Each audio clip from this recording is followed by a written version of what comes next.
वसुदेव सुतं देवं कंसचाणूरमर्दनम् देवकी परमानन्दम्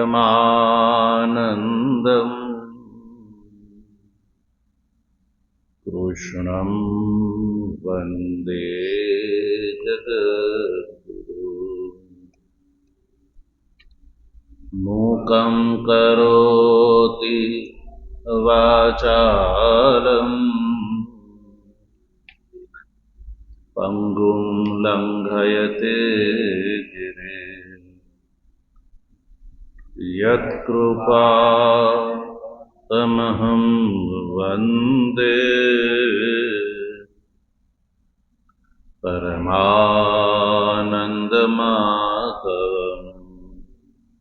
शङ्करं शङ्कराचार्यम् केशवं बादरायणम् सूत्रभाष्य कृतौ वन्दे भगवन्तौ पुनः पुनः ईश्वरो गुरुरात्मेति मूर्तिभेदविभागिने व्योमवद्व्याप्तदेहाय दक्षिणामूर्तये नमः। ॐ शान्तिः शान्तिः शान्तिः। तत्वजिज्ञासु सज्जनों, ભગવાનની પરમાનુકંપાથી શ્રીમદ ભગવદ્ ગીતાનો શાંકરભાષ્ય સહિત વિચાર કરી રહ્યા છીએ.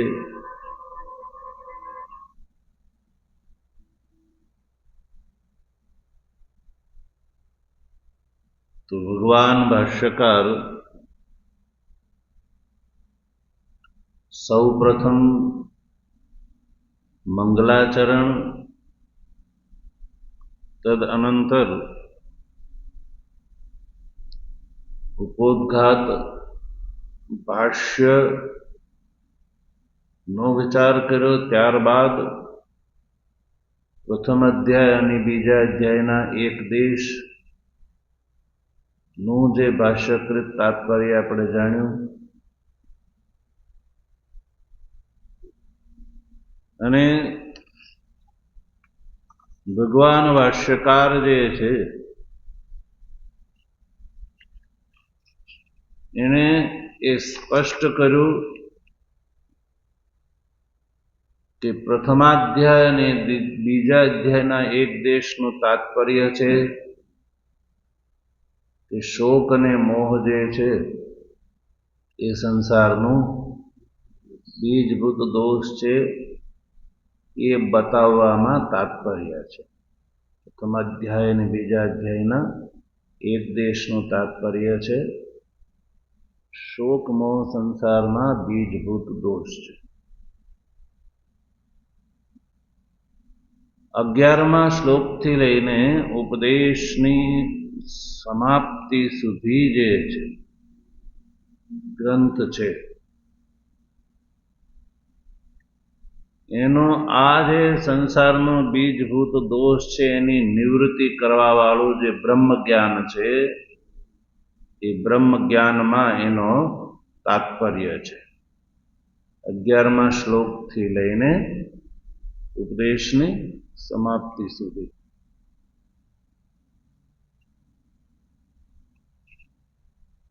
તો આ જે ગીતાનું તાત્પર્ય જે છે એ સર્વકર્મ સંન્યાસ પૂર્વક આત્મજ્ઞાનથી શોક મોહનું કારણ જે અજ્ઞાન છે એની નિવૃત્તિ કરવાવાળું બ્રહ્મ જ્ઞાન છે. ભગવદ્ ગીતાનું તાત્પર્ય આ છે.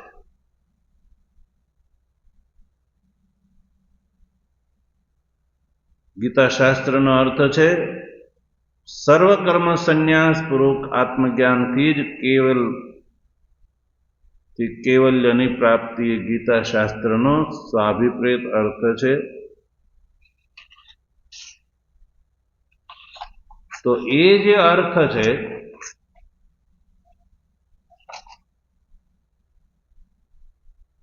એને સ્પષ્ટ કરવા માટે વૃત્તિકારકૃત જે મત છે એનું ખંડન કરે છે. વૃત્તિકારનો જે મત છે એનો ભાષ્યમાં જે જ્યાંથી ઉલ્લેખ છે એ આપણે સમજી ચૂક્યા. તત્ર કેચિદ આહુથી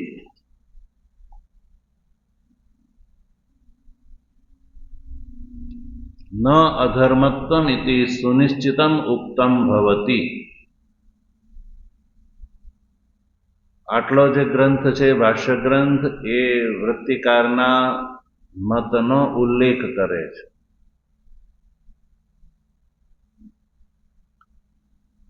આ જે મતનો ટોટલ એક વાક્યમાં ઉલ્લેખ કરવો હોય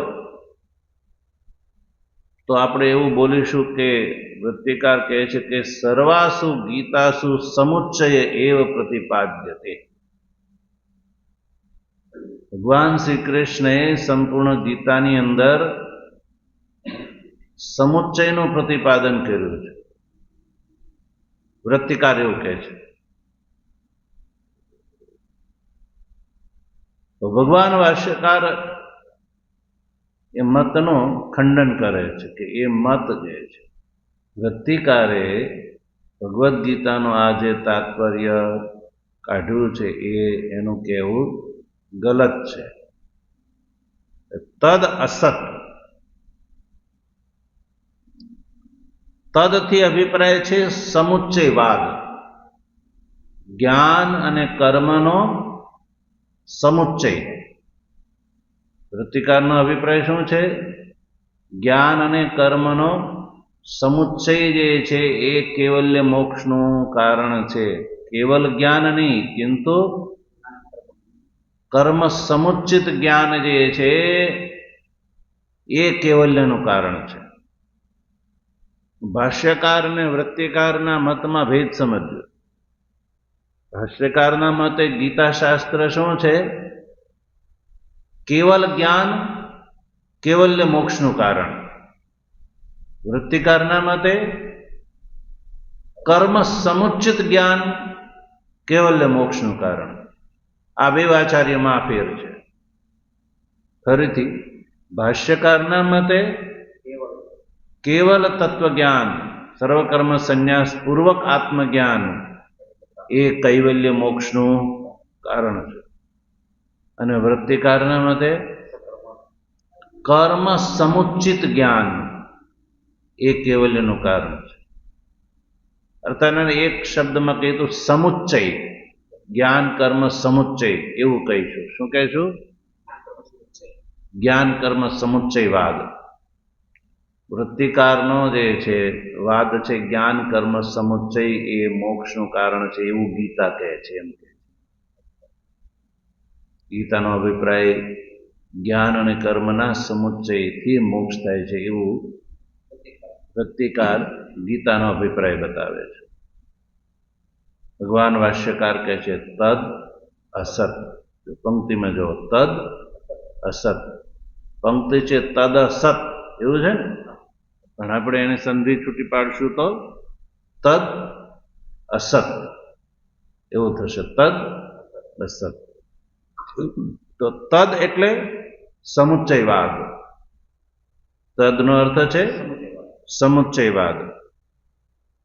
અર્થાત કર્મ સહિતાત જ્ઞાનાત મુક્તિ ઇતિ એ તદનો અર્થ છે. કર્મ સંહિતા જ્ઞાનાત મુક્તિ ઇતિ મતમ અસત. અસત યાને દુષ્ટમ. અસતનો અર્થ છે દુષ્ટમ. કર્મ સહિત જ્ઞાનથી મુક્તિ એટલે કૈવલ્ય મોક્ષ થાય છે એ જે વૃત્તિકારનો મત છે એ અસત છે, અર્થાત કે દુષ્ટ છે, અર્થાત ગલત છે, ભૂલ ભરેલો છે, સમજ્યા વગરનો છે. ગીતાના ઉપદેશને સમજ્યા વગરનો મત છે. કોનો મત? વૃત્તિકારનો મત. ગીતાના તાત્પર્યને, ભગવાન શ્રી કૃષ્ણના અભિપ્રાયને એ સમજ્યા નથી. એટલે એણે જે ગીતાનું તાત્પર્ય જે બતાવ્યું, કર્મ સંહિતા જ્ઞાનાત મુક્તિ ઇતિ મતમ, આ જે વૃત્તિકારનો મત છે એ અસત છે, અર્થાત દુષ્ટ છે. તો કેવલ પ્રતિજ્ઞા માત્રથી કોઈને દુષ્ટ સાબિત કરી શકશો? દુષ્ટ સાબિત કરવા માટે યુક્તિ, હેતુ, પ્રમાણ જોઈએ. કેવલ સાહસ માત્રથી કોઈની વાતનું તમે ખંડન કરી શકો નહીં. તો ભાષ્યકાર જે છે એ કારણ બતાવે છે, હેતુ બતાવે છે. જ્ઞાન કર્મ સમુચ્ચયવાદ જે છે એ અસત છે. કેમ અસત છે? એટલે કે વૃત્તિકાર જે છે એ ભગવાનના આશયને સારી પેઠે સમજ્યા નથી. કેમ? તો કયો? જ્ઞાન કર્મ નિષ્ઠયોર વિભાગ વચનાત. એ હેતુ બતાવ્યો. હેતુ છે જ્ઞાન કર્મ નિષ્ઠયો વિભાગ વચનાત તદ અસત. જ્ઞાન અને કર્મ નિષ્ઠાના ભગવાન શ્રી કૃષ્ણએ વિભાગ પાડેલા છે. જ્ઞાન નિષ્ઠા અને કર્મ નિષ્ઠા. જ્ઞાન કર્મ નિષ્ઠયોહો એ દ્વિવચન છે, એટલે જ્ઞાન નિષ્ઠા અને કર્મ નિષ્ઠા. આ બે જે નિષ્ઠા છે એના ભગવાન શ્રી કૃષ્ણએ વિભાગ પાડેલા છે. એ વિભાગ પાડેલા છે એટલે જ્ઞાન અને કર્મનો જે સમુચ્ચય છે એ કેવું? એ અસત છે. જ્ઞાન નિષ્ઠા અને કર્મનિષ્ઠાના વિભાગ પાડેલા હોવાના કારણે જો ભગવાન શ્રી કૃષ્ણનો મત સમુચ્ચયવાદ હોત, ભગવાન શ્રી કૃષ્ણનો અભિપ્રાય જ્ઞાન કર્મનો સમુચ્ચય હોત અને જ્ઞાન કર્મના સમુચ્ચયથી કેવલ મોક્ષ પ્રાપ્ત થાય છે એવો જો ભગવાન શ્રી કૃષ્ણનો આશય હોત, જેવો વૃત્તિકાર કહે છે, તો ભગવાન શ્રી કૃષ્ણ વિભાગ પાડે નહીં. પણ ભગવાન શ્રી કૃષ્ણએ અહીંયા જ્ઞાન નિષ્ઠા અને કર્મ નિષ્ઠાના વિભાગ પાડેલા છે. એટલે વૃત્તિકાર જે છે એ ભગવાન શ્રી કૃષ્ણના અભિપ્રાયને યોગ્ય રીતે સમજ્યા નથી. એટલે વૃત્તિકારનો મત છે એ દુષ્ટ છે, અસત છે. સમુચ્ચયવાદ છે એ અસત છે.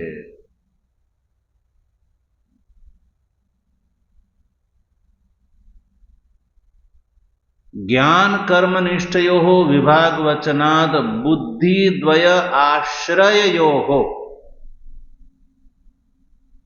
હવે પંક્તિને આપણે ક્રમમાં ગોઠવીશું.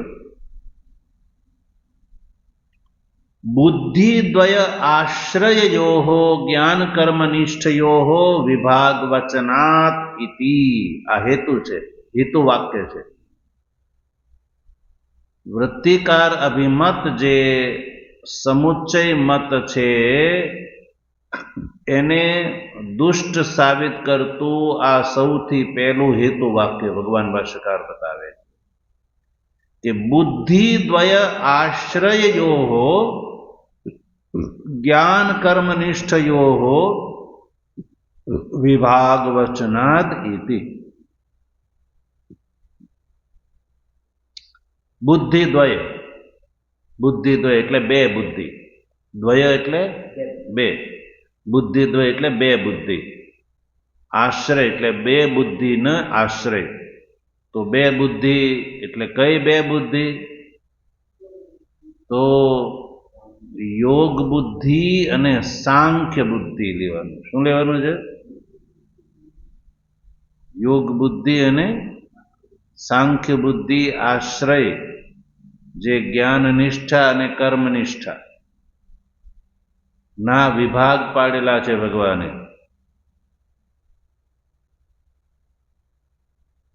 જ્ઞાન નિષ્ઠા અને કર્મ નિષ્ઠા એ કોને આશ્રિત છે? યોગ બુદ્ધિ અને સાંખ્ય બુદ્ધિને આશ્રિત। એટલે કે યોગ બુદ્ધિ આશ્રિત કર્મનિષ્ઠા અને સાંખ્ય બુદ્ધિ આશ્રિત જ્ઞાન નિષ્ઠા। આ બે વિભાગ ભગવાને સ્પષ્ટ રૂપથી પાડેલા છે।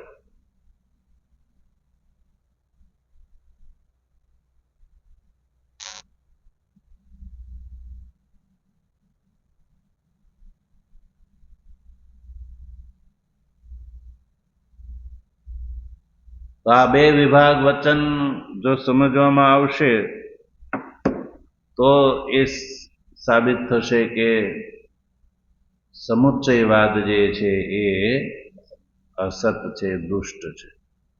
એ વિભાગ વચનથી એ સાબિત થઈ જાય છે। તો બે બુદ્ધિ યાદ રાખવાની, સાંખ્ય બુદ્ધિ અને યોગ બુદ્ધિ। તો સાંખ્ય બુદ્ધિ આશ્રિત નિષ્ઠા છે જ્ઞાન નિષ્ઠા, યોગ બુદ્ધિ આશ્રિત નિષ્ઠા છે કર્મ નિષ્ઠા। આ બે વિભાગ છે, વિભાગ પડેલા છે।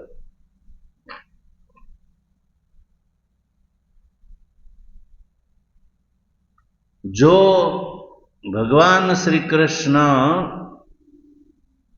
ગીતા શાસ્ત્રની અંદર ભગવાન શ્રી કૃષ્ણે સમુચ્ચયનું જ જો પ્રતિપાદન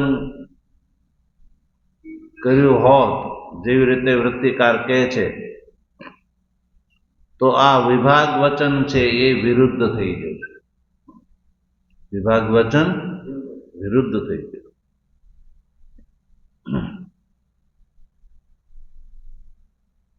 એટલે વૃત્તિકારનો મત જે છે એ દુષ્ટ છે। હવે જો આગળ એ વિભાગ વચન છે ને એનું વિવરણ કરે છે ભગવાન શંકરાચાર્ય ભાષ્યકાર। ભાષ્યકાર જે છે ક્યાંથી કયા વિભાગ, એ વિભાગ વચન ઉપસ્થિત કરે છે।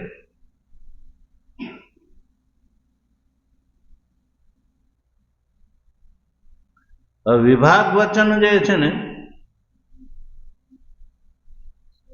એ બતાવવા છે, વિભાગ બતાવવા છે ભગવાન શ્રી કૃષ્ણના મતે।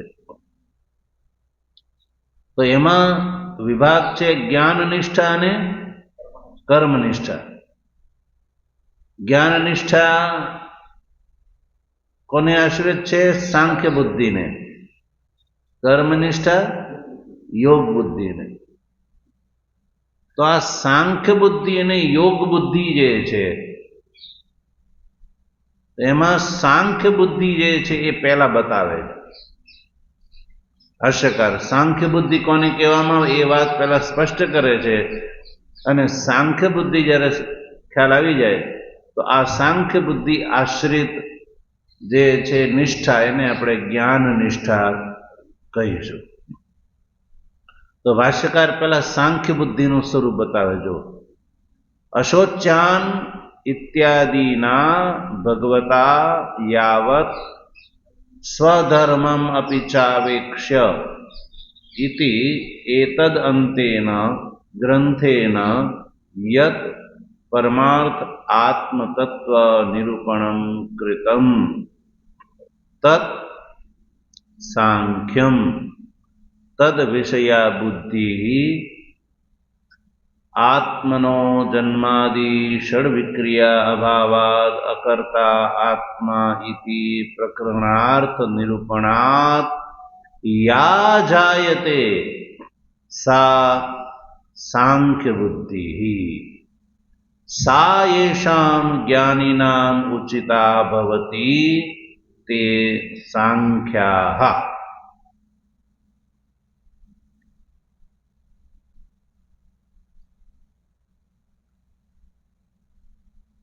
અશોચાન ઇત્યાદિ શ્લોકથી લઈને, અશોચાન શ્લોક જે છે 11મો શ્લોક છે બીજા અધ્યાયનો. અશોચાન ઇત્યાદિના અને ત્યાંથી લઈને સ્વધર્મમ અપી ચાવેક્ષ્ય બીજા અધ્યાયનો 31મો શ્લોક. જો વિભાગ વચન, ભગવાનના વચનમાં વિભાગ છે ને એ બતાવવું છે. ભાષ્યકાર આલોચનાત્મક અધ્યયન કરે છે કે ભગવાનનો અભિપ્રાય સમુચ્ચયવાદ નથી, એ બતાવવું છે. અશોચાન ઇત્યાદિના ભગવતા, ભગવાન શ્રી કૃષ્ણએ અશોચાન શોચસ્વ શ્લોકથી લઈને સ્વધર્મમ અપી ચાવેક્ષ્ય એ જે બીજા અધ્યાયનો 31મો શ્લોક છે, એતદ અંતેન ગ્રંથેન, એટલે સ્વધર્મમ અપી ચાવેક્ષ્ય ન વિકંપિતુમ અર્હસી, એ શ્લોક કાઢો. સ્વધર્મમ અપી ચાવેક્ષ્ય ન વિકંપિતુમ અર્હસી, એ જે શ્લોક છે ને 31મો કાઢો.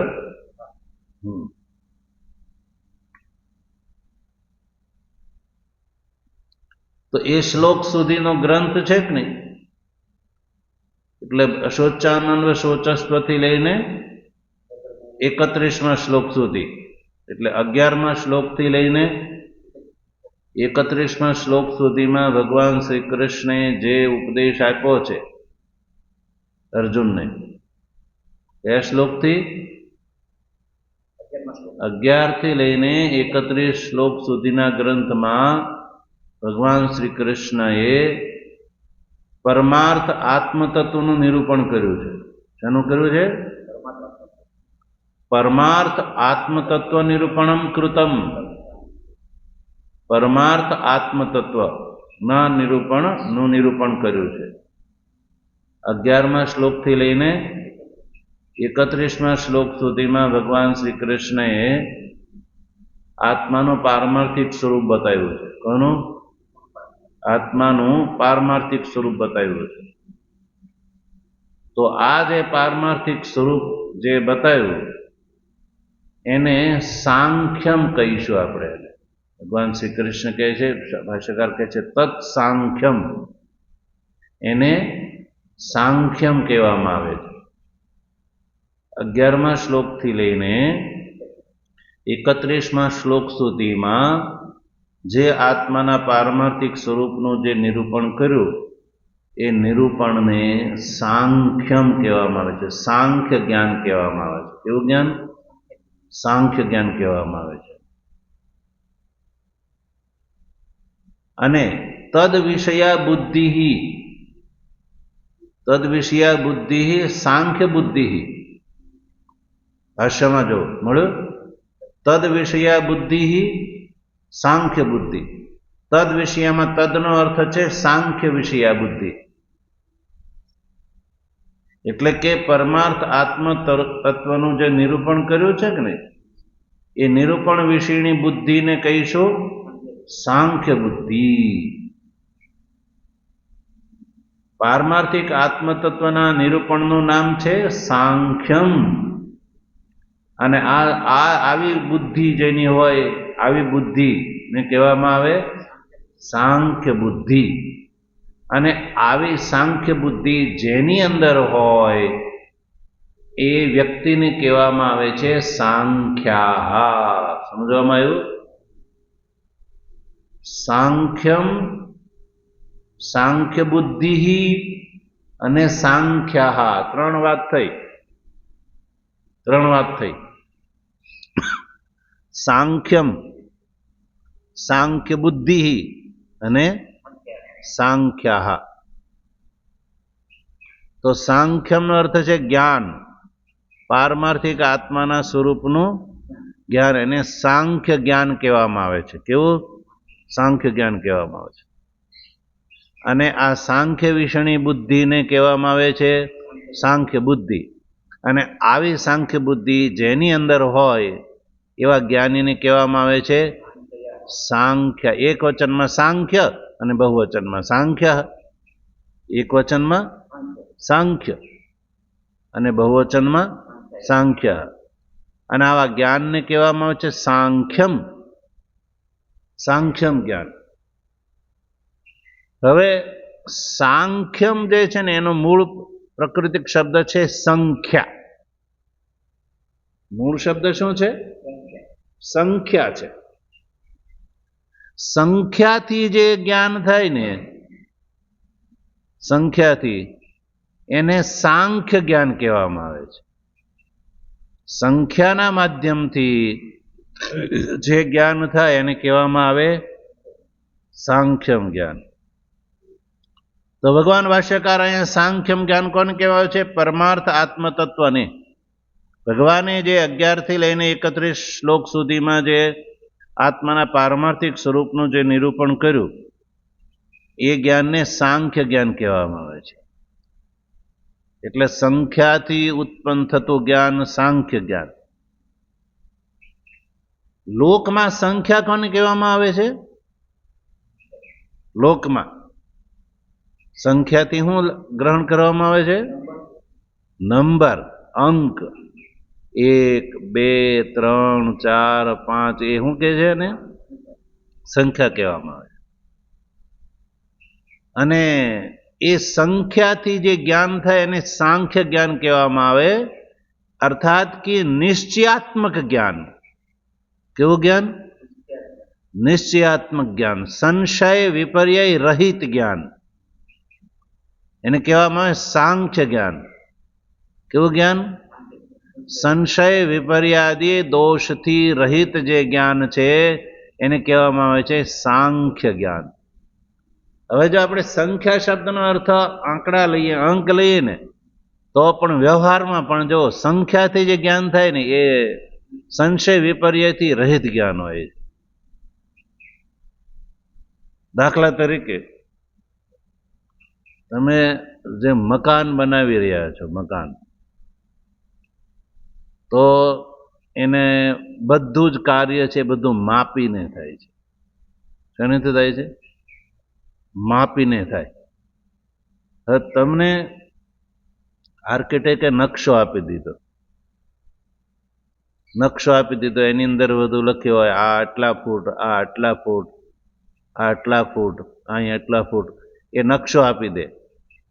પછી જે નિર્માણ કરતા હોય કોન્ટ્રાક્ટર, એ માપ પ્રમાણે એની પાસે 1 ફૂટ પટ્ટી હોય, ટેપ હોય, મેજર ટેપ હોય.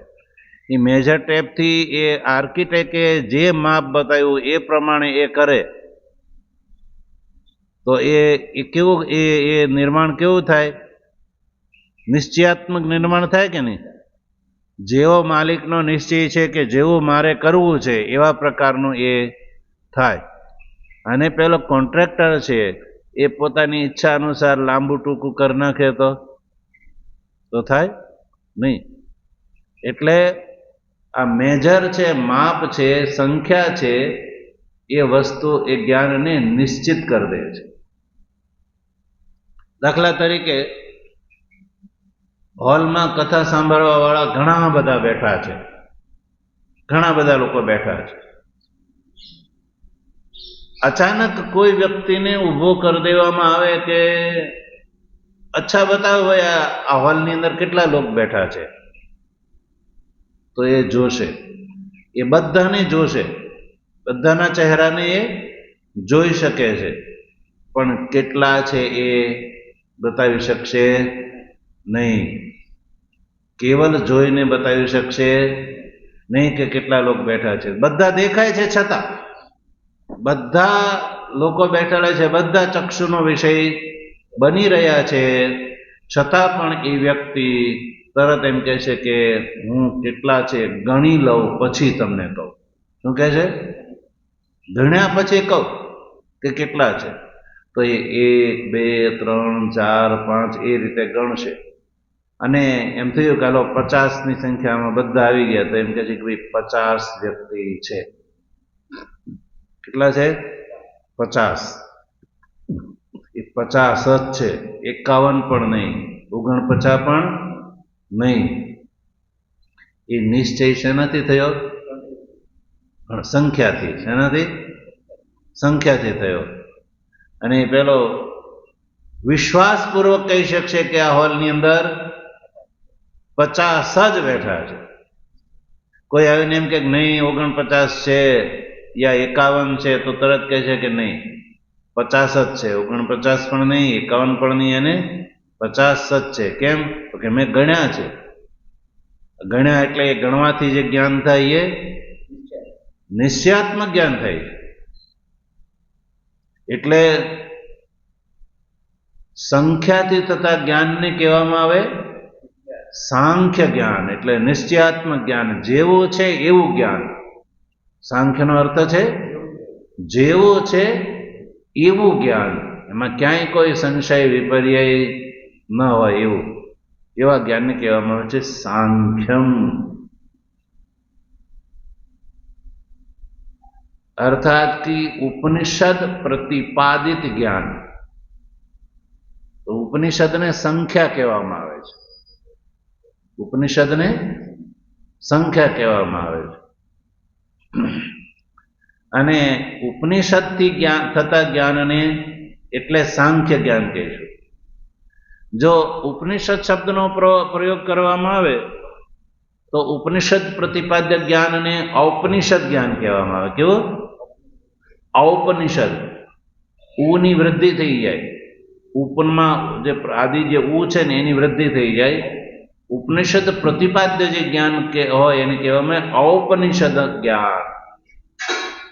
હવે ઉપનિષદની જગ્યાએ ઉપનિષદને સંખ્યા પણ કહેવામાં આવે છે, ઉપનિષદને સંખ્યા કહેવામાં આવે છે. તો સંખ્યાથી થતા જ્ઞાનને સાંખ્ય જ્ઞાન કહેવામાં આવે. એટલે ઉપનિષદથી જે જ્ઞાન થાય છે એ નિશ્ચયાત્મક જ્ઞાન થાય છે. તો ઉપનિષદની અંદર આત્મા તત્વના સ્વરૂપનું નિરૂપણ કર્યું છે. એવા આત્માના જ્ઞાનને સાંખ્ય જ્ઞાન કહેવામાં આવે, નિશ્ચયાત્મક જ્ઞાન કહેવામાં આવે છે.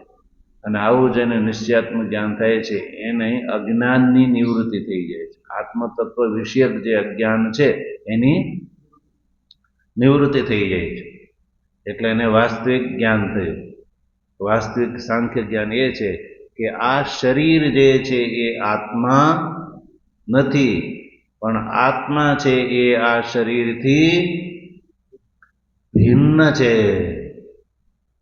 એ જો 11મા શ્લોકથી લઈને 31 શ્લોક સુધીમાં ભગવાન શ્રી કૃષ્ણએ અર્જુનને સ્પષ્ટ કહ્યું કે આ આત્મા છે એ દેહથી ભિન્ન છે. શું છે?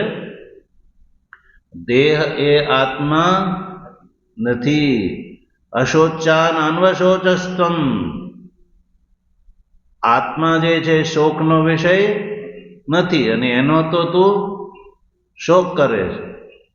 અશોચાન અન્વશોચસ્ત્વમ પ્રજ્ઞાવાદાંશ ભાષસે ગતાસુન અગતાસુંશ્ચ નાનુશોચંતિ પંડિતા. એટલે કોઈનું મૃત્યુ થઈ જાય યા કોઈ જીવિત હોય તો એ વ્યક્તિ શોકનો વિષય, પંડિત જે છે, જ્ઞાની છે, એનો શોક કરતા નથી, કારણ કે આત્મા છે એ અજર અમર અવિનાશી છે, એનું મૃત્યુ સંભવ નથી. શોક ક્યારે થાય? મૃત્યુ નિમિત્તક શોક થાય. તો આત્મા તત્વનું મૃત્યુ છે જ નહીં, એટલે આત્મા શોકનો વિષય નથી. એ જ્ઞાન 31 શ્લોક સુધીમાં ભગવાન શ્રી કૃષ્ણે બતાવ્યું છે. એ જ્ઞાનને સાંખ્ય જ્ઞાન કહેવામાં આવે છે. ભગવાન ભાષ્યકાર વૃત્તિકારના મતને ખંડન કરવા માટે વિભાગ વચન બતાવી રહ્યા છે. કે સૌથી પહેલી તો વાત થઈ કે સાંખ્યમ 11 થી 31 સુધીમાં જે પરમાર્થ આત્મ તત્વનું નિરૂપણ કર્યું એને કહેવામાં આવે છે સાંખ્યમ. સાંખ્ય વિષયા બુદ્ધિ, આવા પ્રકારની બુદ્ધિ, એટલે આવા પ્રકારનું જેને જ્ઞાન થયું છે, બુદ્ધિ, આવા નિશ્ચય વાળી જે બુદ્ધિ છે એને કહેવામાં આવે સાંખ્ય બુદ્ધિ. એટલે કેવી બુદ્ધિ? તો એ બુદ્ધિનું સ્વરૂપ બતાવ્યું. જો આત્મન જન્માદિ ષડ વિક્રિયા અભાવાદ અકર્તા આત્મા ઇતિ પ્રકરણાર્થ નિરૂપણાદ યા જાયતે સા સાંખ્ય બુદ્ધિ. હવે આ જે સાંખ્ય બુદ્ધિ છે એ નું સ્વરૂપ બતાવ્યું કે આત્મન જન્માદિ ષડ વિક્રિયા અભાવાત અકર્તા આત્મા. આ જે આત્મા છે એ જન્માદિ ષડ વિક્રિયાથી રહિત છે. આટલા પ્રકરણમાં ભગવાને શું બતાવ્યું? 11મા શ્લોકથી લઈને 31 શ્લોક સુધીના પ્રકરણમાં ભગવાને બતાવ્યું કે આત્મા ષડ ભાવ વિક્રિયાથી રહિત છે. ષડ ભાવ વિક્રિયાથી આત્મા રહિત છે. જન્માદિ ષડ વિક્રિયાથી રહિત આત્મા છે અને એ આત્મા અકર્તા છે. કેવો છે? અકર્તા છે. ષડ વિક્રિયાથી રહિત અને અકર્તા. ષડ વિક્રિયા કઈ? તો યાદ રાખો, જાયતે, અસ્તિ, વર્ધતે, વિપરિણમતે, અપક્ષીયતે અને વિનશ્યતે. આ 6 વિક્રિયા છે, જન્માદિ ષડ વિક્રિયા. આત્મા અને શરીર જુદા છે એ બતાવવામાં આ મુખ્ય હેતુ છે. શરીર જે છે એ ષડ વિક્રિયાથી યુક્ત છે ને આત્મા જે છે આ ષડ વિક્રિયાથી રહિત છે. શરીર છે જન્માદિ ષડ વિક્રિયા વાળું છે અને આત્મા છે એ જન્માદિ ષડ વિક્રિયાથી રહિત છે. જો શરીર છે એમાં સૌથી પહેલો વિકાર છે જાયતે. જાયતે એટલે જે ઉત્પન્ન થાય છે. જાયતે એટલે જેનો જન્મ થાય છે. તો શરીરનો જન્મ થાય છે. પછી અસ્થિ એટલે શરીરનું અસ્તિત્વ ક્યારે છે? જન્મ થયા પછી કે પહેલા? જન્મ થયો પછી એને કહેવામાં આવે અસ્થિ, એટલે છે, શરીર છે. જ્યાં સુધી જન્મની ક્ષણના 1 મિનિટ પહેલા હજી બાળક ગર્ભસ્થ છે, પ્રસૂતિની 1 મિનિટ સુધી એ પૂર્વે પણ કોઈ દંપતી ને પહેલા બાળકનો જન્મ થતો હોય તો દંપતી એમ કહી શકે કે અમે પુત્રવાન છીએ? જન્મ પહેલા નહીં કહી શકે. અને 1 મિનિટ પછી જન્મ થઈ ગયો તો પછી દંપતી જે છે એ ખુશ થઈ જાય છે કે અમારે તે પુત્રનો, તો પેટમાં હતો ત્યારે ગર્ભસ્થ શિશુ જ ગણાતો, પણ એ અમે પુત્રવાન છે એ કહી શકાતું નહોતું. 1 મિનિટ ને પછી જન્મ થયો તો દંપતી એમ કહી શકે કે અમે પુત્રવાન છીએ. તો જન્મ પછી અસ્તિત્વ છે, જન્મ પછી અસ્થિ, પછી ધીરે ધીરે ત્રીજો વિકાર છે વર્ધતે, એટલે શરીર જે છે એ અન્નપ્રાશનાદિ સંસ્કાર કર્યા પછી ભોજન આદિથી આ શરીર જે છે વૃદ્ધિને પ્રાપ્ત થાય છે. એટલે પહેલો વિકાર છે જાયતે, બીજો વિકાર છે અસ્થિ, ત્રીજો વિકાર છે વર્ધતે, એટલે શરીર વધે છે. જાયતે અસ્થિ વર્ધતે, પછી ધીરે ધીરે વૃદ્ધિની સમાપ્તિ થઈ પછી વિપરિણામ થવા લાગે છે. વિપરિણામ એટલે બદલવા લાગે છે, કાળાના ધોળા થવા લાગે છે, એ વિપરિણામ. વિપરિણામ પછી અપક્ષય થવા લાગે છે, શરીર જે છે એ કમજોર થવા લાગે છે. વિપરિણામ પછી કમજોર થવા લાગે છે, વૃદ્ધ થવા લાગે છે, પછી જે કામ યુવાવસ્થામાં થતું એ થતું નથી. અને એક સમય એવો આવે છે કે વિનશ્યત, એટલે મૃત્યુનો ગ્રાસ શરીર થઈ જાય છે. તો આ જે શરીર છે એ આ ષડભાવ વિક્રિયા વાળો છે, જ્યારે આત્માની અંદર કોઈ આ વિક્રિયા નથી. એટલે 11મા શ્લોકથી લઈને 31મા શ્લોક સુધીમાં ભગવાને આવા પ્રકારથી આત્માના પારમાર્થિક સ્વરૂપનું નિરૂપણ કર્યું છે કે આત્મા જન્માદિ ષડ વિક્રિયાથી રહિત છે, અને એટલે જ આત્મા અકર્તા છે. કેવો છે? અકર્તા છે. તો આવા આત્મ તત્વનું જ્ઞાન થાય એટલે જ્ઞાની પોતાને કર્તા સમજે કે અકર્તા સમજે? આત્મા જયારે અકર્તા છે, વસ્તુતા આત્મા અકર્તા છે, અને આવા આત્માનું જ્ઞાન કે હું આ આત્મ સ્વરૂપ છું, તો એ વખતે જ્ઞાનીનો નિશ્ચય હું કરતા છું એવો છે કે અકર્તા નો હોય? અકર્તા. તો પછી એ જ્ઞાન, ભાષ્યકાર એવું કહેવા માંગે છે કે અકર્તા આત્માનું જ્ઞાન થયા પછી કર્તૃત્વ બુદ્ધિ થાય ખરી કર્મ વિષયે? ત્યાં વૃત્તિકાર ખોટા પડે છે. વૃત્તિકાર શું કહે છે કે જ્ઞાન થયા પછી કર્મનું અનુષ્ઠાન, આત્મતત્વનું જ્ઞાન અને જ્ઞાન પછી યાવજન કર્મનું અનુષ્ઠાન, અને આ જ્ઞાન કર્મના સમુચ્ચયથી કૈવલ્ય મોક્ષની પ્રાપ્તિ થાય છે. ભાષ્યકાર કહે છે કે જ્ઞાન જ્યારે થાય પછી કર્તૃત્વ ભાવ જ નથી રહેતો, કર્તૃત્વ બુદ્ધિ સમાપ્ત થઈ જાય, કારણ કે આત્માની અંદર કર્તૃત્વ ભોક્તૃત્વ બુદ્ધિ સ્વરૂપ છે જ નહીં. આત્મા તો અકર્તા અને અભોક્તા છે. તો આવું જ્ઞાન જેને થયું હોય તો એ પછી કર્મનો અધિકારી રહેતો નથી. એટલે આવા પ્રકારની આત્મા જન્માદિ ષડ વિક્રિયાથી રહી છે, અકર્તા આત્મા છે. ઇતિ પ્રકરણાર્થ નિરૂપણાદ, આ પ્રકરણના નિરૂપણથી, પ્રકરણથી અભિપ્રાય છે 11 થી લઈને 31 શ્લોક સુધીનો જે ગ્રંથ એને આપણે પ્રકરણ કહીશું.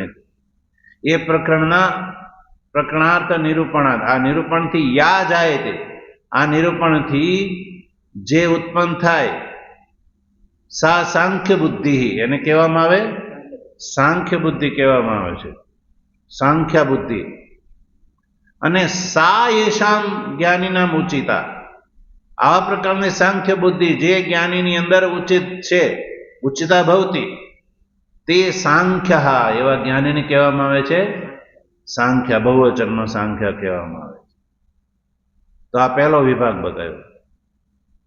કોઈ બીજો વિભાગ બતાવશે? ઓમ વસુદેવ સુતં દેવં કંસચાણૂરમર્દનમ દેવકી પરમાનંદમ કૃષ્ણં વંદે જગદ્ગુરું શંકરં શંકરાચાર્યં કેશવં બાદરાયણં સૂત્રભાષ્ય વિદ્યો વંદે ભગવन्तૌ પુનઃ પુનઃ. ઈશ્વરો ગુરુરાત્મેતિ મૂર્તિભેદ વિભાગિને વ્યોમવદ્વ્યાપ્તદેહાય દક્ષિણામૂર્તયે નમઃ. ઓમ શાંતિ શાંતિ શાંતિ. સદગુરુદેવ